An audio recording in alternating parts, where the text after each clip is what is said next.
네, 안녕하세요. 직업병 산재와 관련된 정보를 알기 쉽게 전달해드리고 있는 산재놈놈의 임준철 노무사입니다. 안녕하세요. 산재놈놈의 강지연 노무사입니다. 그러면 바로 노무사가 리뷰하는 노무사 노무진 3, 4화 리뷰 바로 시작하시죠. 네, 영상 시작해보겠습니다.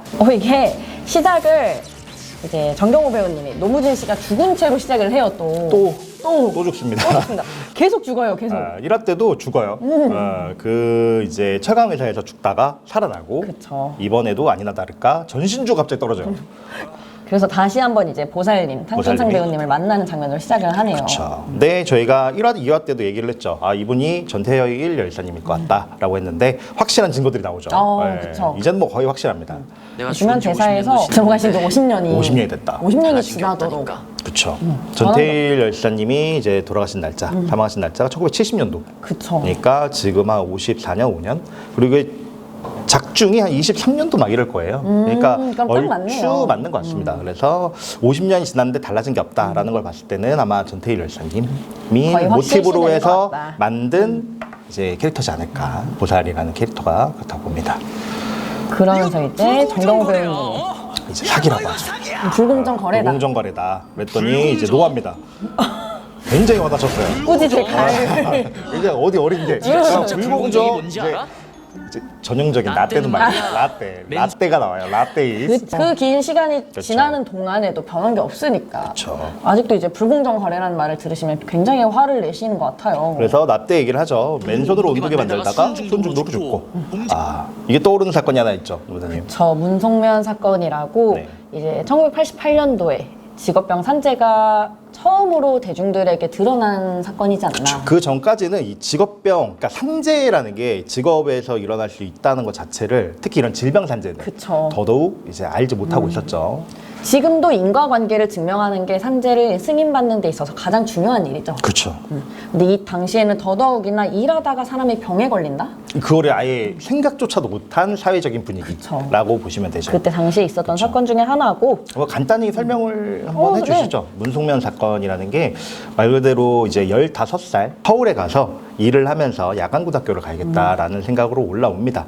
상경을 해서 서울에서 이제 온도계를 만드는 회사에 취업을 하는데 이제 맨손으로 막 온도계를 만드는 일을 해요. 당시 온도계가 보면은 그 지금처럼 빨간색이 아니라 은색이 들어있는 수은이죠. 그래서 수은을 직접 주입하는 일을 하는데 결국에는 이제 2달, 3달 만에 수은 중독으로 인한 증상들이 발현이 돼요. 근데 가족들도 그렇고 모르죠. 하지만 결국에는 어쨌든 서울대병원 주치, 그때 당시에 그 주치의를 잘 만나셔가지고 이게 직업이 뭐였냐. 그때 당시에 15살에게는 직업을 물어볼 생각 자체를 안 했다고 하더라고요. 학생이니까, 나이가 어리니까. 근데 물어보고 나니까 직업적으로 수은을 다뤘구나. 근데 전형적으로 수은 중독증이랑 비슷한 거죠. 나중엔 결국에는 인정을 받으면서 그 전까지는 이제 직업병이라는 게 산재로 인정되는 것 자체를 많이 몰랐다고 하면은 이 사건으로 인해서 질병도 산재가 될 수 있구나. 그리고 같은 해에 사건이 하나가 더 나오죠. 바로 보살님이 이어서 말씀해주신 사건 중에 하나인데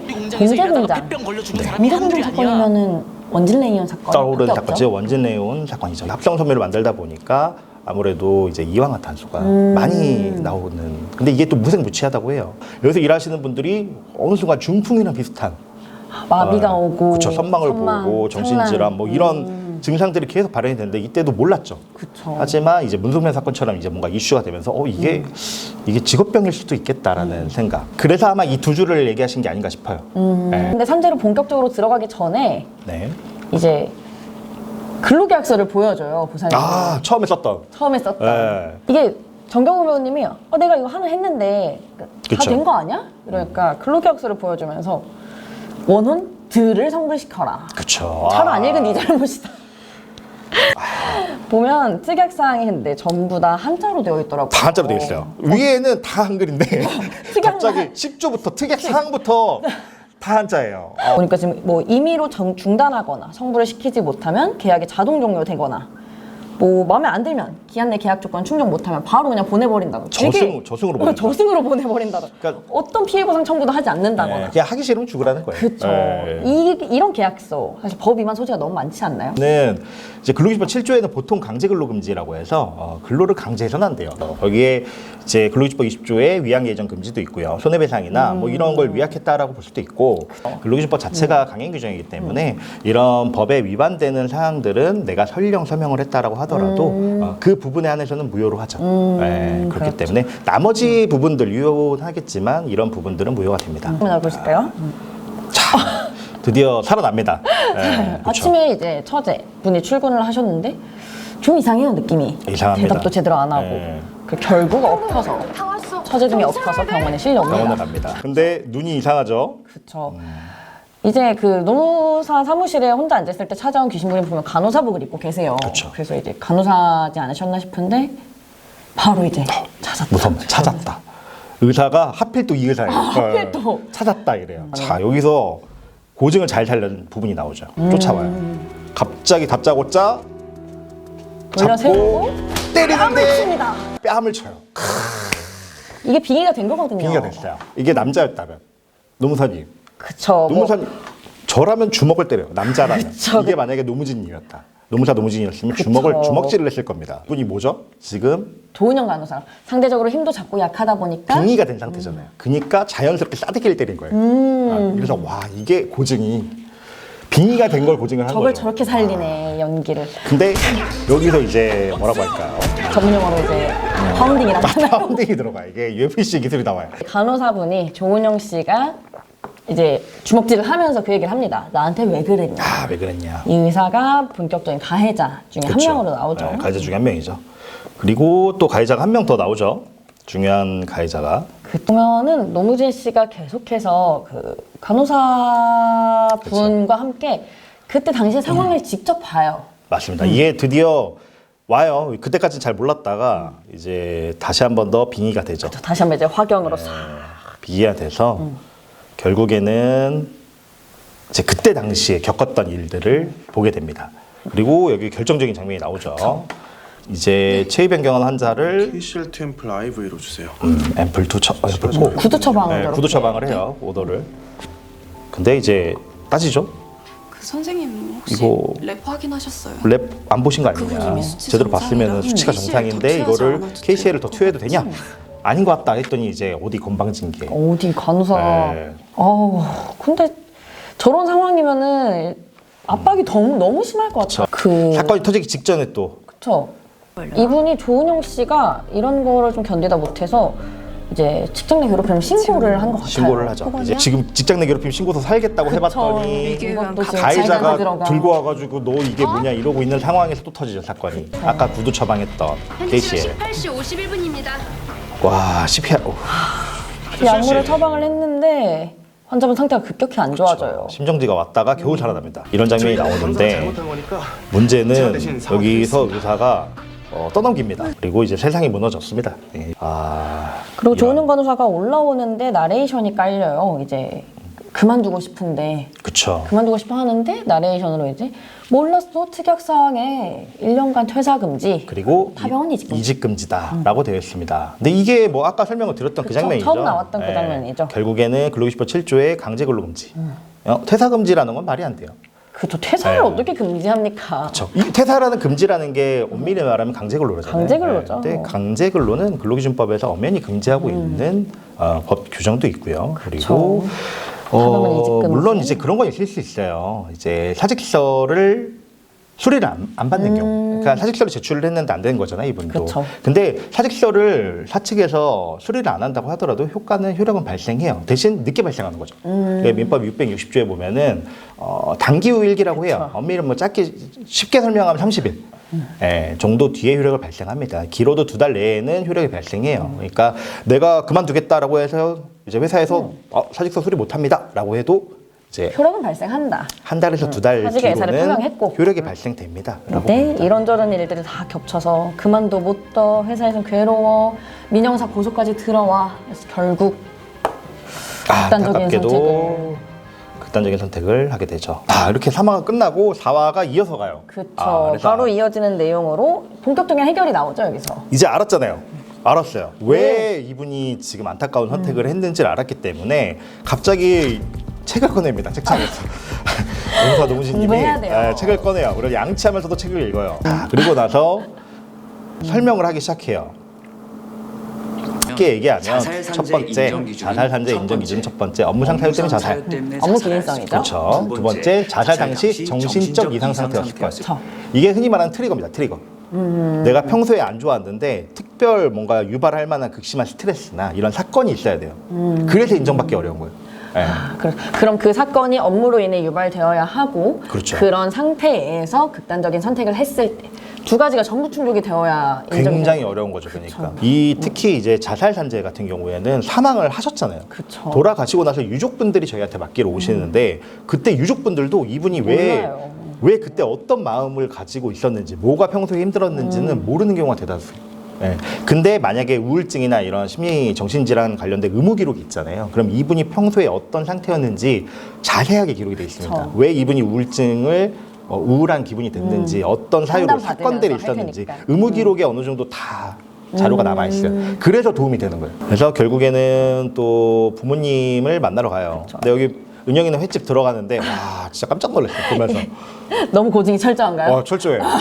저도 이제 이런 비타오백이나 바카스 같은 거 사서 가나요? 특히 이제 뭐 부모님을 만나러 갈 때도 있지만 뭐 유족분들 아니면 그냥 동료 근로자분들 특히 만나러 갈 때 그쵸. 그때 찾아갈 때 그냥 빈손으로 가기 뭐해요. 하죠. 그렇기 때문에 항상 이렇게 정말 들고 바카스나 간다? 비타오백 같은 거라도 좀 들고 가서 이렇게 말을 건네는 경우가 많은데 깜짝 놀랐어요. 너무 공감되시나요? 와 너무 공감돼요. 이제 유족분들이 결국에는 서울에서 제일로 큰 농우법인까지 찾아가서 상담을 받아봤다. 근데 안 된다더라. 뭐 해서 결국에 포기를 한 거죠. 그쵸. 뭔가를 신청해 보려고 했는데 자료가 없으니까 전문가가 안 정보도 된다는데. 없고, 전문가도 포기를 하니까 이제 농우법인 거성이라는 데를 받아요. 그래가지고 찾아갑니다. 그럼 막 얘기를 해요. 처음이라 열이 가는 거 좋아. 개업한 지 얼마 안 됐으니까. 근데 유족 만나봐서 알잖아요. 이거 메신저 녹음본 같은 자료도 없고 자료가 없어요. 자료도 없고. 이거 어떻게 입증하려고요? 뭐 있다 해도 그리고 뭐 스트레스도 그렇고 괜찮다고만 괜찮다고만 하니까. 불띵나기 십상이고 지금 막 이런 얘기가 나와요. 저게 현실인가요, 사실? 현실입니다. 말이 안 돼요. 왜냐면 지금 이 노무사 노무진은 빙의를 해서 봤잖아요. 아니까. 네, 근데 지금 조직적으로 은폐하고 있는 저 상황에서. 저 상황을 어떻게 압니까? 가족들도 모르고 동료 근로자들도 다 쉬쉬하고 있는데 이분은 지금 빙의를 했기 때문에 사실 이 사건을 진행할 수 있는 거죠. 그쵸. 아니었으면은. 맞아요. 이 사건은 노무사 노무진만 진행할 수 있는 사건이다. 그래서 이제 담당했던 또 경찰관까지 찾아가요. 살기 싫다고 했다고. 경찰도 이제 남자친구 때문에 헤어져서 힘들어했다. 그게 일치된 진술이었다고 얘기를 하죠. 동료 근로자분들. 그러니까 내사 종결을 한 거죠. 알지 그리고 뭐 형사님도 알죠. 노무사님이니까 자살은 잘 산지 처리가 아시겠지만 까다로워요. 자살은 사실 처리 까다롭다. 맞는 말입니다. 어려워요. 실제로 어려운 사건이기도 한데 그래도 우리 노무사 노무진은 갑니다. 심지어 빙의를 했잖아요. 빙의 안 했으면 이 정도로 확신을 갖고 못 가요. 다시 사건을 풀기 시작하죠. 근데 보면은 그 가해자였던 서정 씨, 이제 서정 간호사님이 네. 오히려 따돌림의 피해자가 되어 있는 피해가 상황이에요. 되죠. 왜냐하면 이분 때문에 결국에는 그러니까 평소에 이분이 괴롭힌 걸 다들 지켜보고 있던 상황이니까 너 때문에 죽었다 네. 하고기가 너무 쉬운 상황이죠. 그래서 이분도 정신적으로 육체적으로 결국은 극한까지 갑니다. 그래서 극단적 선택을 하러 가죠. 그리고 이제 위장 잠입을 해서 결국에는 그 직장 내 괴롭힘 신고서를 이것도 봐봐요. 빙의 안 했으면 그게 거기 아래 있는지 어떻게 합니까? 몰라요. 알 방법이 없어요. 어쨌든 이 가해자였던 그 서정 간호사도 이제 마음적으로 많이 힘들었던 거야, 심적으로. 그 자리에 같은 자리에 올라 같은 자리로 앞에 올라가요. 아무래도 이제 본인도 그렇게 했지만 책임감을 느끼는 것 같아요. 뭔가 나 때문에 그렇게 됐다라는 죄책감이나 거기에 느끼고 결국에는 같이 떨어지려는 상황을 하죠. 하필 또 도망을 가다가 옥상으로 도망을 쳐서 만납니다. 일단 다행히 극적으로 구해냅니다. 결국에는 이제 아까 말한 직장 내 괴롭힘 신고서랑 발견이 되고. 결정적으로 해서 그 동료 근로자였죠. 그쵸. 이분도 이제 마음을 돌려서 진술을 합니다. 진술을 해가지고 결국에는 밝혀집니다. 이게 보도가 되고 유튜브 영상으로도 하고. 그렇죠. 왜 병원에서 이렇게 은폐를 했는지 남자친구랑 불화가 있었다라고 일관되게 진술을 해라. 그럼 내사 종결이 될 거니까. 그리고 또 불화가 있다던 남자친구가 실제로는 뭐 굉장한 불안도 없었어요. 그냥 그쵸. 일이 힘들어서 헤어진 건데 그쵸. 중요한 결정적 증거를 제공합니다. 우울증 진단서 얘기를 해줘요. 와, 병원도 가고 그랬다. 약도 먹었다. 너무 좋아해요. 근데 이러면 안 돼. 잘 됐네요. 여기서 노무사 노무진님이 노무진 노무사님이 감사합니다. 너무 잘 됐네요. 이러면서 웃어요. 입가에 막 미소가 띕니다. 근데 어떤 마음인지는 알아요. 왜냐면 그쵸, 왜냐면- 이게 산재를 신청할 때 중요한 요소니까 그쵸. 안 그래도 이것만으로 조금 힘들었는데 우울증 진단서에 의무기록까지 있겠구나라는 생각을 합니다. 이게 도움 드린 입장에서는 저런 그쵸. 증거 하나하나가 너무 귀하고 너무 귀하죠. 중요하니까 맞죠. 너무 다행인데 그렇다고 고인의 이제 생전 그런 걸 너무 좋아하기가 그쵸. 이게 그냥 별 생각 없었을 거예요. 그냥 순수하게 증거가 남았다. 증거다. 증거다. 생각지도 못하게 이렇게 돼가지고 기분이 좋아서 그랬던 거 아닌가 싶습니다. 그래서 이분이 많이 성장을 한 거죠. 그쵸. 이제 네. 공감할 줄 알고 아픔을 들여다볼 줄 아는 그쵸. 노무사가 됐다. 그리고 이제 마지막에 서정 간호사님이 나중에 그 구두 처방 했던 오더지를 네. 이제 파쇄하려다가 가지고 계셨어요. 가지고 계셨어요. 아마 이분도 뭔가 마음 한켠에 계속 걸린 게 있었나 봐요. 이걸 파쇄하면 안 된다는 생각을 했던 것 같습니다. 그래서 이제 구두 오더지를 또 보내죠. 보내고 나서 이렇게 결정적 증거들이 하나둘씩 모여서 이제 산재 신청을 하러 근로감독을 신청한다고 합니다. 우울증 진단서 특별 근로감독까지 나오죠. 우리 와. 노무사님이 너무 애써주셨어요. 그래가지고 이번 기회에 꼭 우리 했으면 은영의 좋겠다. 억울함이 이번 기회에 우리 노무사님이 너무 애써주셨다. 이런 말씀하시면서 됐습니다. 결국에는 이번 화가 마무리가 되죠. 그래서 이번 3, 4화가 이렇게 마무리가 깔끔하게 됩니다. 또 해결이 되면서 근데 이거를 이렇게 하는 건 좀 쉽진 않아 보이긴 그쵸. 합니다. 네. 우선 좀 보면서 저희도 이제 접하기 쉽지 않고 다루기 쉽지 않은 정신질환 산재 맞습니다. 내용을 다뤘다는 게 되게 놀라웠어요, 사실. 이게 우울증이나 이런 정신질환이 산재가 되는지 자체를 잘 모르시는 분도 많이 계세요. 특히 이게 직장 내 괴롭힘이 원인이 돼서 이제 이런 정신질환을 얻는 경우가 되게 많거든요. 근데 여기서는 이제 거기서 하나 더 나가서 자해행위죠. 그쵸. 네, 이제 자살까지 극단적 선택이 이게 산재로도 인정이 될 수 있구나라는 내용입니다. 근데 이게 산재로 인정되기는 많이 어렵긴 해요. 요건이 까다롭기도 하고 증거들이 많이 없어요. 현실적으로 이 정도 빙의해서 보는 거 아니면은 정말 어려워요. 사람들의 산재에 대한 인식도 늘리고 그런 면에서 되게 좋은 화였던 것 같아요. 맞습니다. 자, 오늘 또 3, 4화 리뷰를 마쳤고요. 다음에 또 노무사가 리뷰하는 노무사 노무진. 네, 5, 6화 리뷰로 다시 돌아오겠습니다. 찾아뵙겠습니다. 감사합니다. 감사합니다.